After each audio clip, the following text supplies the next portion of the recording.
If norms are a critical component here, how do we go about changing norms, right? I mean, how do we go about making it so that partners at a law firm don't think that it's okay to say comments like that, even if they know better than to make a comment like that to a woman today, to act on those kind of preconceived views about who deserves to be partner?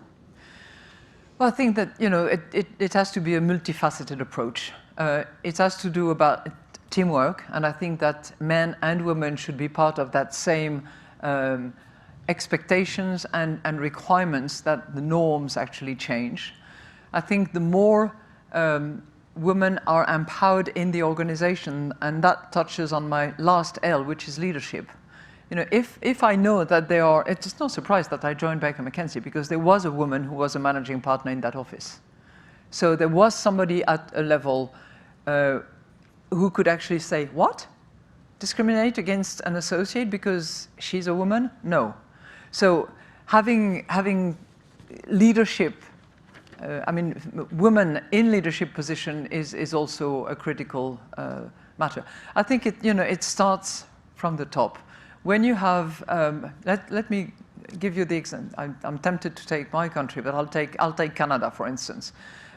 In Canada, Justin Trudeau has determined that he was a feminist and that he was going to have 50% female cabinet, that he was going to push these issues, that they were going to apply gender budgeting in their fiscal process.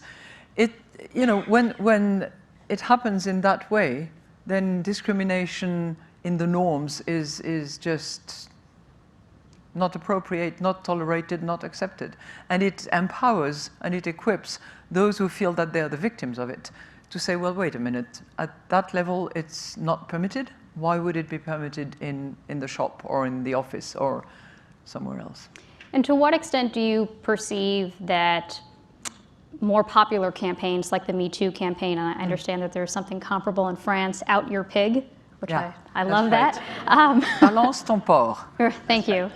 To what extent do you think that those kinds of bottom-up campaigns might be affecting norms? Could they affect norms? I think they can. I think they do, and I think the whole challenge is to not let them sort of go to sleep, and to use them to actually transform that emotion, that passion, that anger, that solidarity, because many men participated in those campaigns as well, into action, into practice, into what is actually the day-to-day life. But yes, I think it is certainly an important phenomenon, and it raises the level of awareness.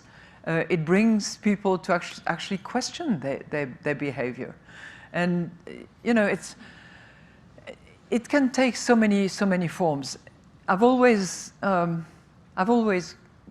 grown up and practiced in international environments. Baker McKenzie was vastly international. The IMF includes more than 150 different nationalities in the staff. And there is the sort of blatant, obvious sexual harassment case. There is the bullying at work. But there are more subtle things, which are sometimes totally unconscious, and which have to do with cultural differences. If I'm I know it's a bit stereotyped what I'm going to say, but if I am a Japanese person, a Japanese woman, I regard this space as my private space, and one that you should not enter, and that certainly a big alpha male should not enter. Now, there are some male from various jurisdictions that do not have that perception of the private space, and who can come very close and talk to you very close. That is regarded as some form of harassment at the workplace by that Japanese person. And no offense to Japan, and everybody has their right to define their space. But it can take multiple forms, and we have to be attentive to all these multiple forms of harassment and non-respect for the person.